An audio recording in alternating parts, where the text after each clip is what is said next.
మనం time travel చేసి 200 ఏళ్ల వెనక్కి వెళ్దాం.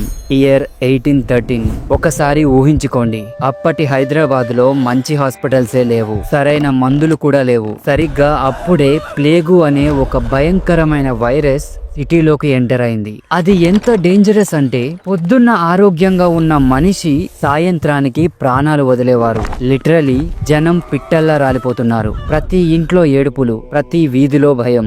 సిటీ మొత్తం ఒక దెయ్యాల దిబ్బలా మారిపోయింది. గవర్నమెంట్ చేతులెత్తేసింది. వేల మంది చనిపోతున్నారు. సిటీ ఎకానమీ మొత్తం కుప్పకూలిపోయింది. ఇక దేవుడే దిక్కు అని అందరూ ఫిక్స్ అయిపోయారు. కానీ వాళ్ళకి తెలియదు, వాళ్ళ ప్రార్థనలకు సమాధానం కొన్ని వందల కిలోమీటర్ల దూరం నుంచి రాబోతుందని. అదే టైంలో హైదరాబాద్ కు చెందిన కొందరు సోల్జర్స్ మధ్యప్రదేశ్ లోని ఉజ్జయినిలో డ్యూటీలో ఉన్నారు. కానీ వాళ్ళ మైండ్ మొత్తం హైదరాబాద్ గురించి ఆలోచిస్తోంది. ప్రతిరోజు వాళ్ళ కుటుంబ సభ్యులు, స్నేహితులు చనిపోతున్నారనే న్యూస్ వాళ్ళకి చేరేది. వాళ్ళు ఎంత టార్చర్ అనుభవించారో ఇమాజిన్ కూడా చేసుకోలేం. కానీ వాళ్ళ చేతుల్లో ఏమీ లేదు. కనిపించే శత్రువు అయితే పోరాడగలరు, కానీ అది కనబడని శత్రువు. అప్పుడే వాళ్ళు ఒక డేరింగ్ డెసిషన్ తీసుకున్నారు. వాళ్ళు నేరుగా ఉజ్జయిని మహాకాళి టెంపుల్ కి వెళ్లారు. అక్కడ అమ్మవారి పాదాల మీద పడి, తల్లి, మా హైదరాబాద్ ను కాపాడు, ఈ భయంకరమైన రోగాన్ని ఆపు, నువ్వు మా సిటీని కాపాడితే మేము తిరిగి వచ్చి నీకు గుడి కట్టి లైఫ్ లాంగ్ బోనం సమర్పిస్తాం అని మొక్కుకున్నారు.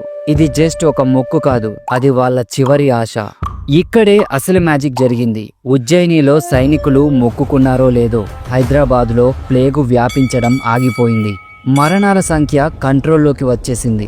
కొన్ని రోజుల్లోనే సిటీ మొత్తం కంప్లీట్ గా సేఫ్ అయిపోయింది. ఇది యాదృచ్ఛికమా లేక నిజంగా దేవుడి దయనా? ఇది ఖచ్చితంగా అమ్మవారి అద్భుతమే అని అందరూ బలంగా నమ్మారు. అయితే వాళ్ళు ఇచ్చిన మాట నిలబెట్టుకోవడానికి డ్యూటీ ముగించుకొని వెంటనే సికింద్రాబాద్ వచ్చేశారు. 1815లో సూరేటి అప్పయ్య అనే సోల్జర్ లీడర్షిప్ లో ఉజ్జయిని నుండి తెచ్చిన అమ్మవారి చెక్క విగ్రహంతో ఒక టెంపుల్ కట్టేశారు. ఆ రోజే వాళ్ళు వండిన అన్నం, పాలు, బెల్లంతో చేసిన నైవేద్యాన్ని ఒక కొత్త కుండలో పెట్టి డెకరేట్ చేసి అమ్మవారికి సమర్పించారు. అదే చరిత్రలో మొట్టమొదటి బోనం. కేవలం కొందరితో మొదలైన ఆ వేడుక ఇప్పుడు లక్షల మంది పండుగగా మారింది. ఇంక్రెడిబుల్ కదా? ఓకే, ఇంతకీ ఈ బోనం ఏంటి? Let's break it down. బోనం అంటే భోజనం. ఇది అమ్మవారికి మనం ఇచ్చే ఒక గ్రాండ్ థ్యాంక్స్ గివింగ్ పార్టీ లాంటిది. ఇందులో వాడేవి మట్టి కుండ. ఇది 100% ఎకో ఫ్రెండ్లీ, స్వచ్ఛతకు, కొత్త ప్రారంభానికి సింబల్. నైవేద్యం, ఇందులో ఉండేది రైస్, పాలు, బెల్లం. ఇది హెల్త్ అండ్ వెల్త్ ని సూచిస్తుంది. బేసిక్ గా ఇది ఒక డివైన్ సూపర్ ఫుడ్.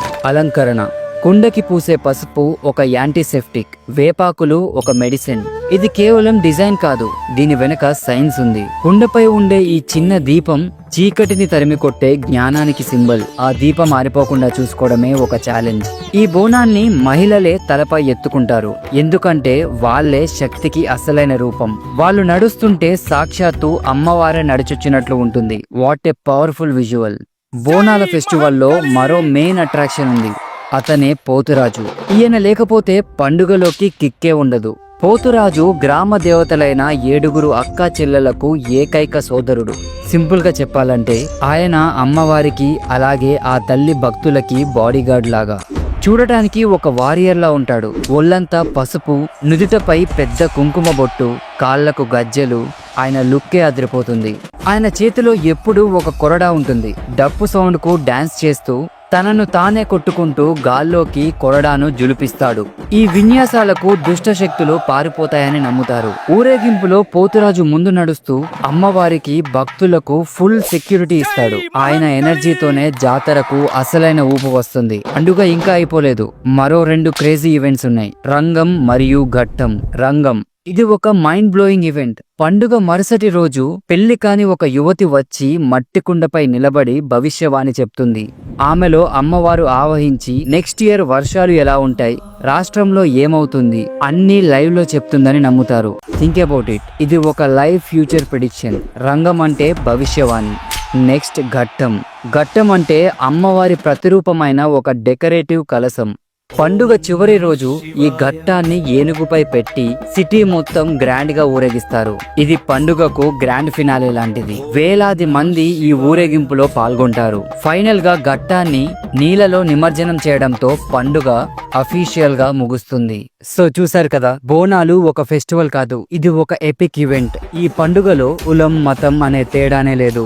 అందరూ ఒకటే, అందరూ కలిసి సెలబ్రేట్ చేసుకుంటారు. మన పూర్వీకులు ఎంత స్మార్టో చూడండి. పసుపు, వేప, మట్టి అన్ని నేచర్ తో కనెక్ట్ అయ్యేవే. ఈ పండుగ తెలంగాణ సంస్కృతికి అలాగే ఆత్మగౌరవానికి సింబల్. అందుకే కదా మన ప్రభుత్వం దీన్నే రాష్ట్రీయ పండుగగా ప్రకటించింది. And that's a huge deal. ఆగండి, బోనాల గురించి ప్రచారంలో ఉన్న ఇంకొక స్టోరీ కూడా చెప్పాలి. ఆషాఢ మాసంలో ఆ జగదాంబిక తన అత్తారింటిని వదిలి పుట్టింటికి వస్తుందట. అంటే ఆ కైలాసాన్ని వదిలి మన దగ్గరికి వస్తుందంట. అండ్ ఇక్కడ ప్రజలు అంటే మనం ఏమని ఫీల్ అవుతామంటే అమ్మవారిని మన కుటుంబంలో ఒకరిగా ఫీల్ అవుతాం. సో ఊహించుకోండి, ఒక కూతురు తన అత్తారింటి నుంచి పుట్టింటికి వస్తుందంటే ఆ సందడే వేరు కదా.